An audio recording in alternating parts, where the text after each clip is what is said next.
Hello friends, तो आज हम लोग स्टार्ट करने जा रहे हैं मैथ्स का first chapter, that is real numbers. ठीक है, तो आई थिंक रियल नंबर्स के बारे में पहले से पता ही होगा, बट फिर भी हम लोग एक बार रिवाइज कर लेते हैं। ठीक है, हमने 8th 9th में डिफरेंट सेट्स ऑफ नंबर्स पढ़े थे। ठीक है, सबसे पहला जो था दैट वाज n, जो कि था नेचुरल नंबर। ठीक है, उसके बाद आता था W, is stood for whole number. ठीक है, यानी नेचुरल नंबर जो था वो हमारा सारे पॉजिटिव जो इंटीजर्स थे वो 1 2 3 up to infinity. Whole number क्या होता था, उसमें जीरो ऐड हो जाता था और बाकी पूरा नेचुरल नंबर। ठीक है, उसके बाद आता था इंटीजर सेट। ठीक है, इंटीजर यानी कोई भी फ्रैक्शन या फिर कोई भी पॉइंट वाले नंबर्स नहीं होने चाहिए, सारे इंटीजर्स पॉजिटिव नेगेटिव और जीरो, यानी 0 1 2 3। पॉजिटिव साइड भी इनफाइनाइट और नेगेटिव साइड भी हम देखेंगे तो इनफाइनाइट तक जा सकते हैं हम लोग, कितना भी -1000 -1 लाख -10 लाख जो भी लेना हो वो सब किस में काउंट होंगे, इंटीजर में काउंट होंगे। ठीक है, देन उसके बाद आता था दो सेट्स आते थे। उसके बाद यहाँ तक के कहता था कि पूरा नेचुरल नंबर है वो होल नंबर में आ जाता है, पूरा होल नंबर है वो इंटीजर में आ जाता है। यानी हम ऐसा बोल सकते हैं natural number is a subset of whole number is a subset of integer. उसके बाद हमारे जो सेट आते थे वो थे rational number and irrational number. ठीक है, rational number then irrational number. ठीक है, तो रेशनल नंबर हम क्यू से डिनोट करते थे, इरेशनल नंबर आई से। ठीक है, तो अब होता क्या है कि रेशनल और इरेशनल में, मतलब रेशनल की जनरली डेफिनेशन ऐसी दी जाती है, कोई भी नंबर जिसको हम पी बाई क्यू फॉर्म में रिप्रेजेंट कर सकें उसको हम लोग रेशनल नंबर बोलते हैं। ठीक है, बट यहाँ पे जनरली कंफ्यूजन रहता है।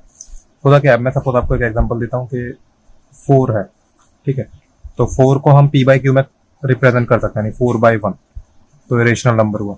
इरेशनल नंबर का वो एग्जांपल हो तो √2 इज इरेशनल नंबर, वो हमको पता है, बट इसको भी मैं इस फॉर्म में तो कन्वर्ट कर ही सकता हूँ, यानी √2/1 लिख सकता हूँ ना मैं इसको, तो एक तरह से भी पी बाई क्यू फॉर्म में हो गया। तो डिफरेंस क्या है, यानी यहाँ पे थोड़ी सी डेफिनेशन में प्रॉब्लम होती है लोगों को। P by Q form is right, but वहां पे एक और कंडीशन है, P belongs to Z and Q belongs to N। यानी जो आपका न्यूमरेटर होगा वो क्या होना चाहिए, इंटीजर होना चाहिए कंपलसरी, और जो डिनोमिनेटर होगा वो क्या होना चाहिए, नेचुरल नंबर। यानी उसके हिसाब से अगर चेक करें तो जो 4 है वो क्या है, इंटीजर है ऑलरेडी। हाँ, 4 इंटीजर है और 1 भी इंटीजर है। ठीक है, यानी this is rational number.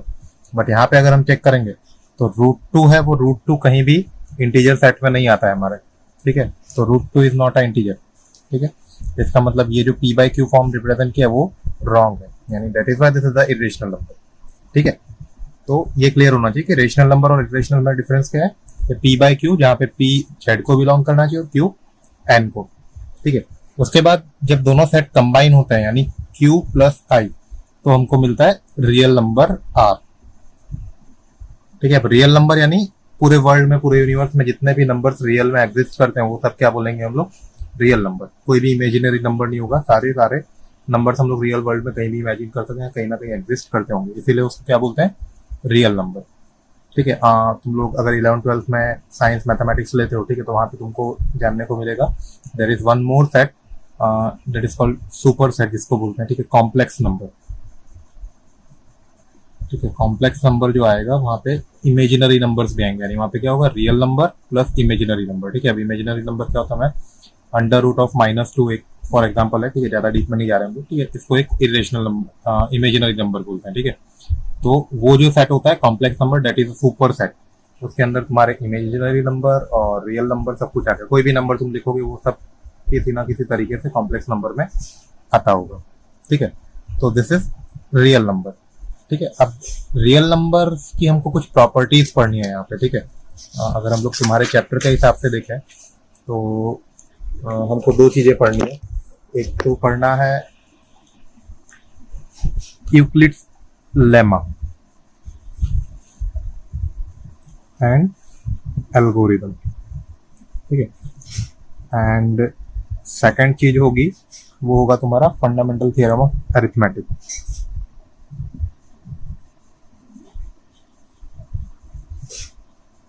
Theorem of arithmetic. ठीक है, अब देखो होता क्या है कि जनरली लोग यूक्लिड्स लेमा और एल्गोरिदम को कंफ्यूज करते थे। हम लोग देखते हैं लेमा और एल्गोरिदम क्या है, बट मैं पहले लेमा क्या होता है, एक ऑलरेडी प्रूवन स्टेटमेंट है कोई, मतलब पहले से जिसको प्रूव करी हुई है, उसको हम किसी और चीज को प्रूव करने के लिए काम में लेते हैं। ठीक है, proven statement is used to prove another statement, उसको हम लेमा बोलते हैं। ठीक है,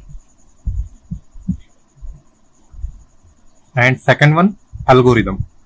ठीक है, तो एल्गोरिदम जो है, एल्गोरिदम वो एक स्टेप होता है। ठीक है, स्टेप बाय स्टेप किसी भी चीज का एल्गोरिदम होता है। तुमको कोई भी चीज परफॉर्म करनी है, ठीक है, तो उसका स्टेप होगा। ठीक है, सपोज मैं बोलूँ कि मुझे स्कूल जाना है, ठीक है, तो स्कूल जाने के लिए स्टेप होंगे। मैं घर से बाहर निकलूंगा, ठीक है, मैं उसके बाद कोई व्हीकल लूंगा, मतलब अगर मेरी रिक्शा वैन ऐसा कुछ है मैं उस पर जाऊंगा। ठीक है, वहां से मैं स्कूल के गेट पे उतरूंगा एंड देन स्कूल जाऊंगा। ठीक है, तो ये सारे स्टेप्स हुए। ठीक है, तो algorithm is nothing but steps to perform anything. ठीक है, तो इस तरह से यूक्लिड्स लेमा क्या है, वो एक ऑलरेडी स्टेटमेंट होता है जिसको हम किसी और स्टेटमेंट को प्रूव करने के लिए काम में लेते हैं।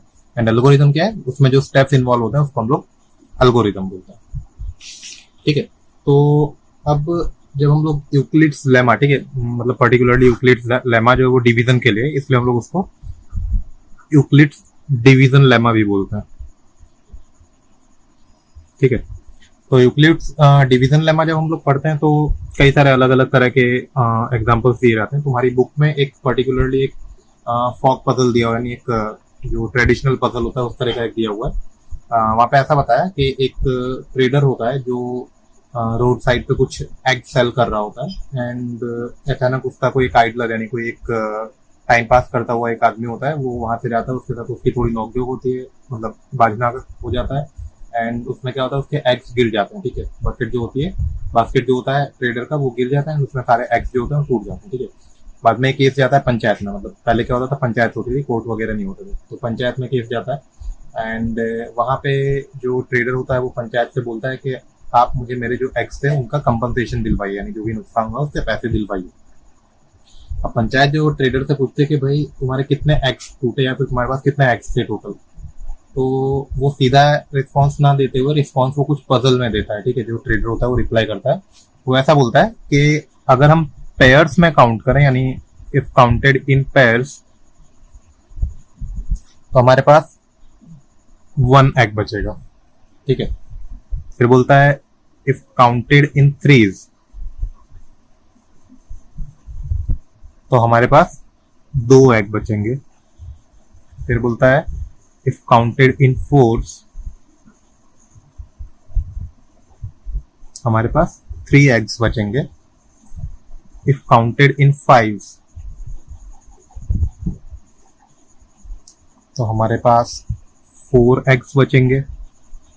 इफ काउंटेड इन 6, तो हमारे पास 5 एग्स बचेंगे एंड इफ काउंटेड इन 7, तो हमारे पास 0 एग्स बचेंगे। ठीक है, ऐसा वो बोलता है। एंड एक और चीज बोलता है वो कि जो उसके बास्केट था उसमें ज्यादा से ज्यादा कितने 150 एग्स आ सकते हैं, उससे ज्यादा एग्स नहीं आ सकते, यानी जो बास्केट है it can only hold 150 eggs. ठीक है, इस तरह से एक पजल उसने बोला। ठीक है, एंड बोल दिया फिर आप लोग डिसाइड कर लो कितना है। ठीक है, तो अब यहाँ पे देखो इस पजल का मेन एम ये है कि यूक्लिड्स डिवीजन लेमा है वो समझाना। ठीक है, यूक्लिड्स डिवीजन लेमा ऐसा बताता है कि अगर किसी भी नंबर को हम किसी दूसरे नंबर से डिवाइड करते हैं, ठीक है, यानी सपोज के एक नंबर है a, उसको मैं अगर b से डिवाइड करता हूं तो मुझे 2 और नंबर्स मिलेंगे q और r। q जो होगा क्वोशिएंट होगा, यानी एक ऐसा पॉजिटिव नंबर होगा जो डिवाइड कर रहा होगा, एंड r क्या है, रिमाइंडर। ये तुम लोग ऑलरेडी डिवीजन करते हो तो उसमें तुमको बताया। ठीक है, तो ये डिवीजन लेमा जो है उसमें हमको क्या करना है कि जो स्टेटमेंट है उनसे हमको ये डिवीजन स्टेप्स जो है एल्गोरिदम्स वो बनाने हैं। ठीक है, तो सपोज के क्या बोला सबसे पहले, काउंटेड इन पेयर्स, तो 1, यानी अगर पेयर्स में, यानी अगर 2 के फॉर्म में हम काउंट करेंगे तो कितना रिमाइंडर बचेगा, 1। यानी मैं सपोज कर लेता हूं उसके टोटल एक्स थे a। ठीक है, टोटल एक्स क्या ले लिया हमने, a। तो अब क्या बोल रहे हैं कि अगर टोटल एक्स को मैं 2 के फॉर्म में काउंट करता हूं, ठीक है, यहाँ पे मैं लेता हूं p, तो 2 के फॉर्म में अगर काउंट करता हूं 2p, तो मेरा रिमाइंडर कितना बचेगा, 1। ठीक है, यानी टोटल एक्स जो है वो ए है, अगर मैं उनको 2 के पेयर्स में रखता हूँ, यानी 2 जो है वो पेयर बता रहा है, एंड कितनी पेयर होंगी वो पी, ठीक है, तो कितना बचेगा, एक एग बचेगा। सिमिलरली अगर हम देखो टोटल एक्स तो सेम रहने वाली, यानी ए हमेशा सेम रहेगा, ठीक है, तो उसको अगर 3 के फॉर्म में काउंट करते हैं, यानी 3 के पेयर में काउंट करते हैं, ठीक है, तो अब ये जो नंबर था पी वाला वो बदल जाएगा, तो इसलिए हम यहाँ पे क्यू ले लेते हैं। तो अगर 3 के फॉर्म में काउंट करेंगे तो हमारे पास बचेगा 2, ठीक। देन अगर हम उसी चीज को 4 के फॉर्म में काउंट करते हैं, ठीक है, क्यू की जगह और कुछ ले लेता हूँ आर, तो हमारे पास बचेगा 3। फिर क्या बोला है, काउंटेड इन 5, तो कितने बचेंगे 4, यानी अगर इसी नंबर को मैं 5 के फॉर्म में काउंट करता हूं तो मेरे पास 4 बचेगा, एंड सिमिलरली अगर इसको मैं 6 के फॉर्म में काउंट करता हूं तो 5 बचेंगे, एंड अगर 7 के फॉर्म में काउंट करता हूं मैं तो क्या बचेगा, 0, ठीक है, यानी 0 बचेगा, यानी क्या होगा, इसका रिमाइंडर 0 होगा, यानी जब भी रिमाइंडर 0 होता था क्या होता है, ये जो नंबर होगा इसका 7 जो है इसका क्या होगा, 7 ए का फैक्टर होगा, 7 इज फैक्टर ऑफ ए, यानी जो ए है वो 7 से पूरी तरह डिवाइड हो जाता होगा, ठीक है।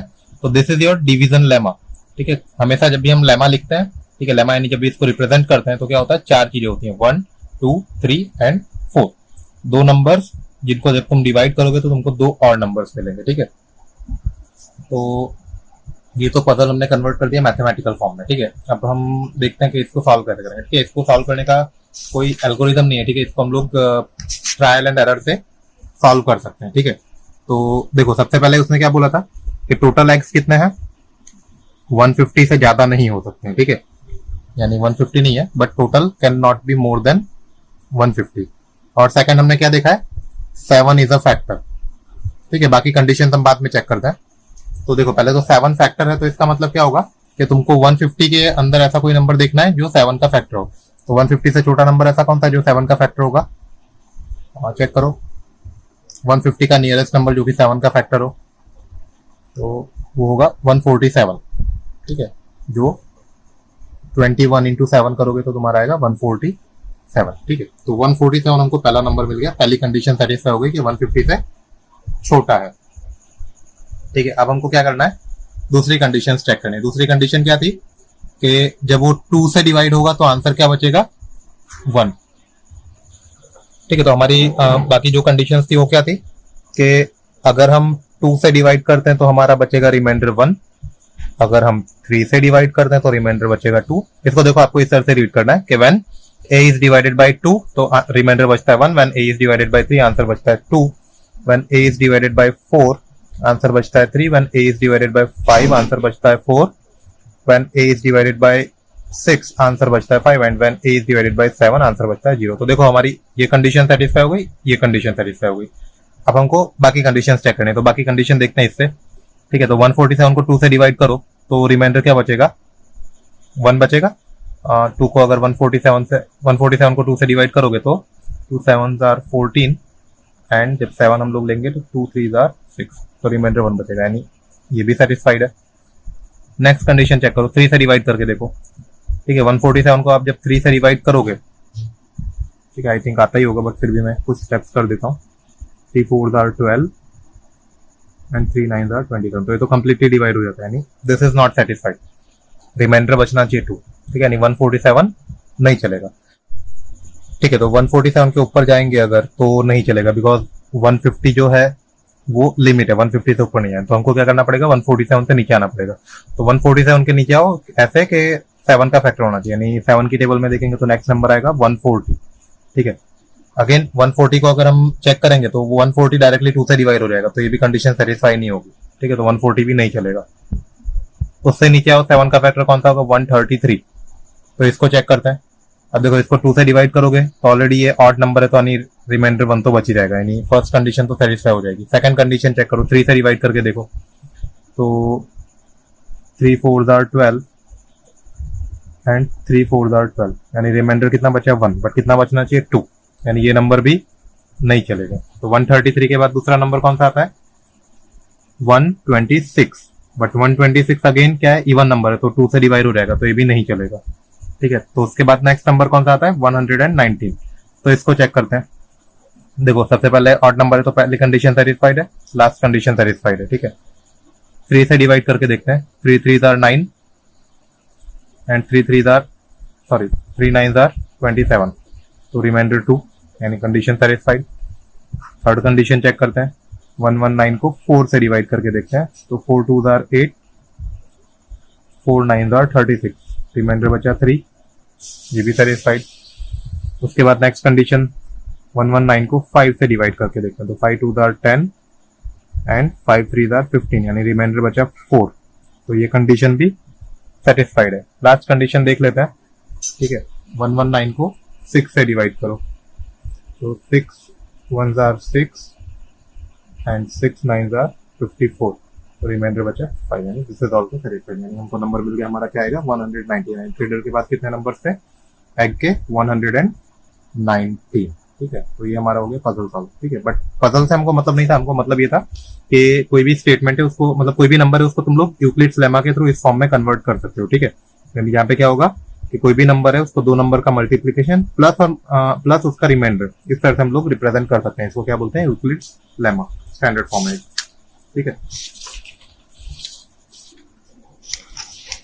अब हम लोग नेक्स्ट जो है वो देखेंगे, ठीक है। अब हम तुम लोगों का जो थियरम 1.1 है, ठीक है, वो देखेंगे। थियरम 1.1 यानी वही यूक्लिड्स डिवीजन लेमा, ठीक है। उसको खाली लिखना कैसे मैं वो तुमको बता देता हूँ, ठीक है। ये ऐसा कहता है कि for every positive integers a and b, a and b, यानी a और b हमारे दो नंबर हो गए, यानी तुम a को अगर b से डिवाइड करोगे तो क्या होगा? तुमको दो और नंबर मिलेंगे, एक क्वोशंट q और एक रिमाइंडर r, ठीक है। देयर एग्जिस्ट यूनिक इंटीजर, ठीक है। इंटीजर होने चाहिए, फ्रैक्शंस या डेसिमल्स में नहीं आएंगे, ठीक है। There exist unique integers q and r such that, ठीक है, यानी यहाँ पे हमको क्या करना है? उसको स्टैंडर्ड फॉर्म में लिखना है। तो a is equal to b into q, q क्या है? हमारा क्वोशंट है, प्लस r क्या है? उसका रिमाइंडर है, ठीक है। ये हो गया लेमा हमारा, ठीक है। जैसे हमने स्टार्टिंग में लिखा था a is equal to 2u plus 1, ठीक है, 2p प्लस 1, ठीक है। a is equal to 3q plus 2, इस तरह से लिखा था, ठीक है। तो उसी फॉर्म में है ये, ठीक है। बट यहाँ पे एक और चीज है, एक और कंडीशन दे दी है, ठीक है। तो यहाँ पे हमको सिर्फ इतना दिखना है कि a is equal to b q plus r है। यहाँ पे एक और कंडीशन दी जाती है q और r की, मैं वो तुमको बताता हूँ, पहले मैं तुमको समझा दूं। सपोज के मैं एक नंबर लेता हूँ 14, ठीक है। तो 14 को अगर मैं 2 से डिवाइड करता हूँ तो 2 7 आर 14 एंड रिमाइंडर है 0, ठीक है। अब अगर मैं दूसरा नंबर लेता हूँ 15, ठीक है, इसको मैं अगर डिवाइड करता हूँ तो रिमाइंडर बचेगा 1, ठीक है। एक और नंबर लेता हूँ मैं 16, इसको अगर मैं 2 से डिवाइड करता हूँ तो रिमाइंडर आएगा 0। कोई भी नंबर मैं ले लूँ, अगर 2 से डिवाइड करूंगा मैं, ठीक है, तो मेरा रिमाइंडर यहाँ पे इधर 1 आ रहा है या तो 0 आ रहा है, ठीक है। 1 या 0 से ऊपर नहीं जा रहा, ठीक है। एक और कंडीशन लेते हैं, मैं सिंपल सा मैं लेता हूँ 15 को अगर 3 से डिवाइड करता हूँ तो 3 5 आर 15 डायरेक्टली। अगर 16 लेता हूँ तो 3 5 आर 15 1, रिमाइंडर ध्यान रखना 0 1, देन 3 से वापस डिवाइड करता हूँ तो 3 5 आर 15, रिमाइंडर 2, 18 आता है तो 3 6 आर 18, वापस 0, ठीक है। तो इसमें भी वही होगा 0 1 2, यानी तुम्हारा जो डिविजर है, ठीक है, 3 क्यू जो बोलते हैं हम लोग, ठीक है, रिमाइंडर कभी भी वहां नहीं पहुंचेगा, रिमाइंडर हमेशा उससे कम ही होगा, ठीक है। तो वो है, ठीक। तो ये हमारा जो लेमा है, ठीक है, वो भी यही कहता है कि तुम्हारा जो रिमाइंडर है वो हमेशा क्यू से छोटा होना चाहिए, यानी जो रिमाइंडर है it should always be smaller than your Q.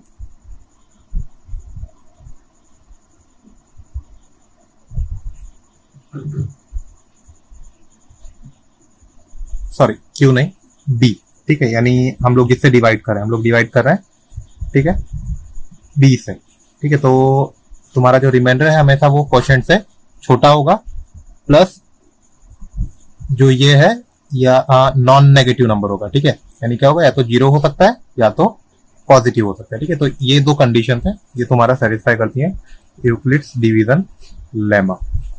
ठीक है, अब इसके बाद हम इसका एप्लीकेशन देख लेते हैं। ठीक है, जनरली इसका एप्लीकेशन है वो स्टैंडर्ड फॉर्म्स लिखने वगैरह में। ठीक है, एंड एक मेजर इसका तुम्हारे चैप्टर में दिया हुआ है HCF। अब HCF तुम लोगों को ऑलरेडी फाइंड करना आता है। ठीक है, ठीक है, ऑलरेडी तुम लोगों को HCF आता ही है, बट हम लोग यूक्लिड्स लेमा के एप्लीकेशन से कैसे HCF फाइंड करते हैं वो हम लोग नेक्स्ट टॉपिक में देखेंगे। ठीक है, एंड उसमें हम लोग फंडामेंटल थ्योरम ऑफ अरिथमेटिक भी देखेंगे। ठीक है, तो अंटिल देन हम लोग देख लें क्या क्या देखा हमने।